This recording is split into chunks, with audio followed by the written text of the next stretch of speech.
Selamat pagi Bapak dosen, selamat pagi teman-teman sosiologi.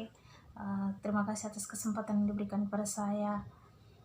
Perkenalkan, nama lengkap saya Yuninto Saraningsih Umburei. Saya dari Sosiologi kelas B reguler sore semester 7. Di sini saya akan menyampaikan proposal penelitian saya sebagai tugas UAS mata kuliah kajian seminar masalah-masalah sosial. Baik, langsung saja. Di sini saya mengambil judul tentang faktor-faktor yang mempengaruhi ketidaklanjutan pendidikan anak perempuan dan anak laki-laki ke perguruan tinggi di Desa Mataloko, Kecamatan Wewewa Utara, Kabupaten Sumba Barat Daya. Pada bab yang pertama, di latar belakang, di sini saya akan menjelaskan tentang pendidikan, yaitu pendidikan merupakan hal yang wajib bagi kehidupan manusia. Pada umumnya, semakin tinggi tingkat pendidikan seseorang, maka semakin tinggi status sosialnya dalam masyarakat. Yang walaupun tingkat pendidikan seseorang tidak dapat diramalkan sepenuhnya, namun pendidikan sangat berpengaruh pada kedudukan sosial seseorang. Kata pendidikan berasal dari kata Latin educare, yang secara harfiah berarti menarik keluar. Sehingga pendidikan adalah sebuah aksi membawa peserta keluar dari kondisi merdeka, tidak tergantung dan tidak dewasa, dan dapat menentukan diri sendiri, serta bertanggung jawab. Pendidikan adalah sebuah proses pedagogis di mana seorang pais dibebaskan dari ketidakmatangan dan kebodohan menjadi seorang human, yaitu manusia matang, intelek, dan kultural. Dalam pengertian sederhana, pendidikan diartikan sebagai usaha manusia untuk menumbuhkan dan mengembangkan potensi jasmani, usaha maupun rohani, sesuai dengan nilai-nilai, norma-norma yang ada di dalam masyarakat dan kebudayaan tersebut. Nilai dan norma tersebut diwariskan secara turun-temurun dan dikembangkan dalam hidup dan kehidupan yang terjadi dalam suatu proses pendidikan. Di sini saya akan bagian yang kedua, yaitu rumusan masalah. Penelitian ini terbatas pada ketertarikan mengenai faktor-faktor yang mempengaruhi ketidaklanjutan anak laki-laki dan perempuan ke perguruan tinggi. Berdasarkan uraian latar belakang di atas, maka permasalahan yang akan dikaji adalah: yang pertama, faktor apa yang melatar belakangi ketidaklanjutan anak laki-laki dan perempuan ke perguruan tinggi. Dan yang kedua, kesadaran orang tua dalam memberi motivasi kepada anak. Bagian C, itu tujuan penelitian. Berdasarkan permasalahan di atas, maka metode penelitian ini adalah sebagai berikut. Yang pertama, untuk mengetahui alasan orang tua tidak melanjutkan anaknya ke perguruan tinggi. Yang kedua, untuk menjelaskan gambaran umum tentang pendidikan dalam masyarakat tersebut. Bagian D, manfaat penelitian. Hasil penelitian ini diharapkan dapat bermanfaat secara teoritis maupun praktis. Manfaat secara teoritis yaitu menambah pustaka ilmu pengetahuan mengenai sosiologi dan antropologi pendidikan. Hasil penelitian ini diharapkan dapat digunakan sebagai pembanding bagi penelitian-penelitian berikutnya yang sama dan dapat dijadikan acuan dalam penelitian selanjutnya. Manfaatnya secara praktis yaitu hasil penelitian ini diharapkan memberikan pengetahuan tentang faktor-faktor yang mempengaruhi ketidaklanjutan anak laki-laki dan perempuan ke perguruan tinggi. Hasil penelitian ini diharapkan menjadi pertimbangan orang tua serta pemerintah dalam melanjutkan pendidikan ke jenjang yang lebih tinggi lagi. Di sini saya akan membahas pada bab yang kedua, yaitu kajian pustaka dan kerangka teori.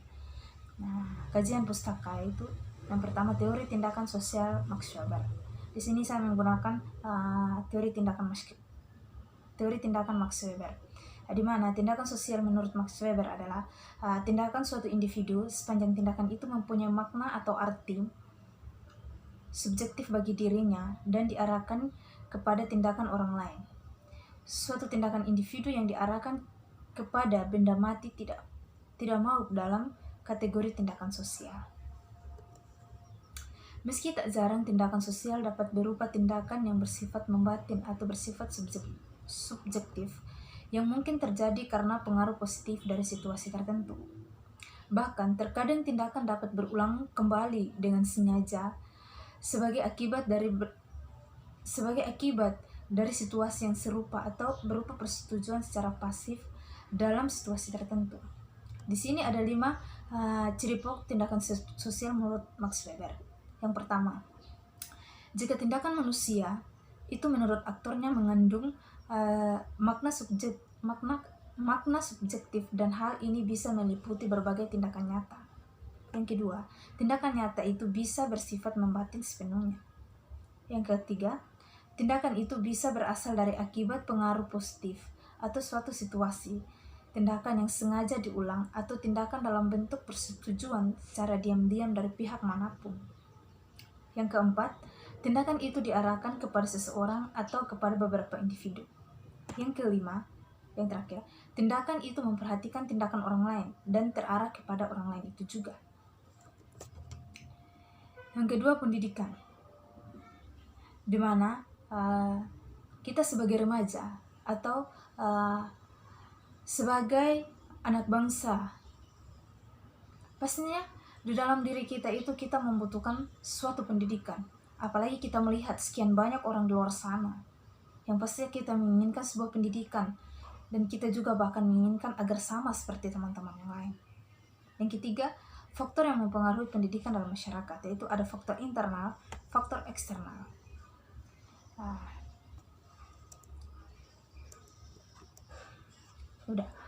Pada bab yang ketiga, itu metode penelitian. Di sini saya yang pertama, pendekatan dan jenis penelitian. Penelitian ini menggunakan metode kualitatif tipe deskriptif. Menurut Sukma Dinata menyatakan bahwa penelitian kualitatif adalah suatu penelitian yang ditujukan untuk mendeskripsikan dan menganalisis fenomena, peristiwa, aktivitas sosial, sikap, kepercayaan, persepsi, pikiran orang lain secara individual maupun kelompok. Jenis penelitian ini adalah penelitian lapangan yang bersumber dari data-data kualitatif. Penelitian ini menggunakan metode kualitatif deskriptif, yaitu penelitian yang datanya berupa kata tertulis, uraian yang diperoleh informan, dan perilaku subjektif yang diamati. Lokasi penelitian, daerah menjadi objek dalam penelitian ini sehubungan dengan penulisan proposal. Saya melakukan penelitian ini di Desa Mataloko, Kecamatan Wejawa Utara, Kabupaten Sumba Barat Daya. Tahap penelitian. Proses pelaksanaan penelitian membutuhkan waktu yang cukup lama, mulai dari penelitian pendahuluan, pengembangan desain, penelitian sampai pada penulisan laporan. Pada penelitian pendahuluan, peneliti mulai mengamati secara segala sesuatu yang ada di lingkungan Desa Mataloko, seperti anak remaja di desa dan masyarakat di desa. Kemudian pada pengembangan desain, peneliti mencoba merancang atau penelitian dengan menetapkan strategi yang digunakan untuk memperoleh data yang akurat sesuai dengan penelitian yang dilakukan. Secara umum, tahap yang dilakukan dalam penelitian dibagi menjadi 3 tahap, yaitu tahap pra-penelitian. Tahap pra-penelitian adalah tahap di mana peneliti melakukan observasi untuk menemukan masalah. Observasi yang dilakukan dalam penelitian ini menemukan masalah pada faktor-faktor yang mempengaruhi ketidaklanjutan anak laki-laki dan anak perempuan ke perguruan tinggi. Tepatnya di Desa Mataloko, Kecamatan Wejawa Utara, Kabupaten Sumba Barat Daya. Yang kedua, tahap penelitian. Pada tahap ini peneliti melakukan pengumpulan data dengan cara observasi, wawancara, dan dokumentasi. Pada tahap yang terakhir yaitu peneliti melakukan analisis data dengan prosedur yang telah ditentukan dan kemudian dilakukan penarikan kesimpulan atau generalisasi. Jenis sumber data. Penelitian ini menggunakan 2 jenis data, yaitu data primer dan data sekunder. Data primer merupakan data yang diperoleh secara langsung dari informan melalui wawancara, sedangkan data sekunder merupakan data yang diperoleh secara tidak langsung, biasanya diperoleh dari dokumen, arsip desa, dan laporan-laporan yang berkaitan dengan penelitian. Penentuan informan pada penelitian ini menggunakan teknik purpose sampling yang bertujuan, yaitu teknik sampling yang digunakan adalah peneliti jika peneliti mempunyai sampel pertimbangan-pertimbangan tertentu dalam pengambilan sampelnya. Penentuan informan pada penelitian ini menggunakan teknik purposive sampling dengan menggunakan kriteria sebagai berikut. Anak remaja Desa Mataloko Kabupaten Sumba Barat Daya, orang tua anak remaja desa dan kepala desa Mataloko dan kepala desa sebagai subjek pendukung. Prosedur pengumpulan data di sini saya menggunakan prosedur pengumpulan data itu yaitu observasi, wawancara, dan dokumentasi. Analisis data. Di sini saya menjelaskan bahwa analisis data merupakan proses mengatur urutan data, mengorganisasikannya ke dalam pola, kategori, dan satu uraian dasar. Data yang diperoleh di lapangan kemudian diolah secara deskriptif kualitatif dengan melalui 3 tahap, yaitu reduksi data, display data, dan penarikan kesimpulan. Demikian hasil presentasi saya dari proposal sebagai tugas UAS dari mata kuliah kajian seminar masalah-masalah sosial. Selebihnya saya mohon maaf yang sebesar-besarnya karena dalam penyampaian proposal ini ada banyak kesalahan dalam penyampaian perkataan berupa kalimat dan kata-kata, banyak yang tidak terarah dan mungkin banyak yang salah. Dari itu saya mohon maaf yang sebesar-besarnya. Sekian dan terima kasih. Shalom. Tuhan Yesus memberkati kita semua.